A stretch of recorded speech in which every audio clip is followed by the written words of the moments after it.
Right now, it feels like the entertainment world is ruled by Marvel, and while I do enjoy some of that, my heart will always belong to DC, because DC animation is what I grew up loving. I still believe the DCAU is the best thing to ever air on television, and while the live action adaptations have their ups and downs, the animated movies and shows will always be the best in the biz. So this month, I'm going over some of the best animated DC shows and movies they have to offer. But this year, in honor of Kevin Conroy, I'm going to be focusing on some of the Dark Knight's greatest adventures. His best episodes, movies, and specials, all elevated by his voice. Join me every day this month as I celebrate DCember.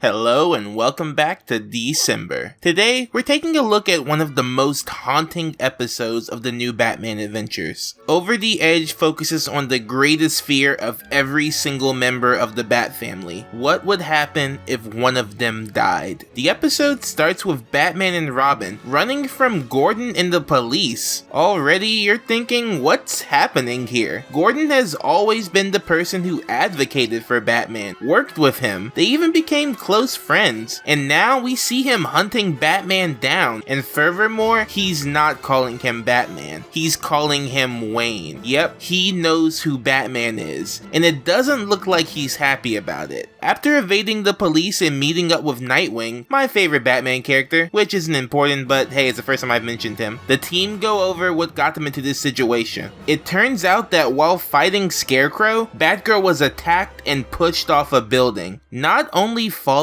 to her death, but hitting the car of Commissioner Gordon on the way down. As Gordon tries to get her an ambulance, she calls him Dad, and he realizes with horror on his face that Batgirl is actually Barbara Gordon, his daughter. As Batman comes to offer a shoulder, Gordon just snaps at him, furious that Batman would keep this secret from him. Gordon decides that their partnership is over, and that he will now use the full force of the police to bring Batman in. This is one of the craziest plots in any Batman thing, not only the show but the comics too. And the whole time you're just trying to figure out who's to blame. Scarecrow for pushing her, Batman for hiding this from Gordon, Barbara for hiding it from her father? And the thing is, it's not that simple. There are so many angles to this situation, but when you're in grief, you don't think rationally. And now Gordon will do whatever it takes to get Batman off the streets. Things only escalate from here. Now that everyone knows that Batman is Bruce Wayne, several big events happen. Alfred is arrested, a group of villains sue him for $1 billion. If the Bat's on a spree, Wayne must pay the fee. Batman tells Tim Drake to turn himself in, and even Nightwing is taken into police custody. But by far, the craziest thing that happens is Gordon letting Bane loose to take Batman out.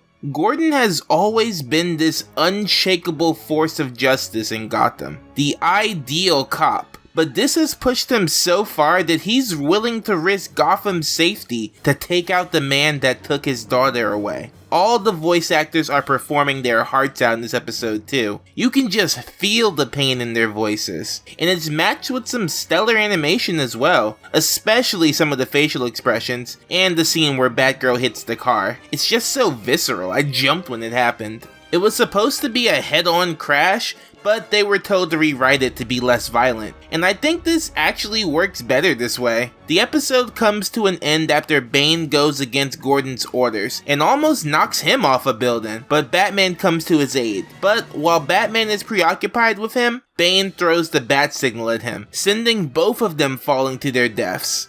The screen fades to white as we see Barbara waking up, screaming. Yep.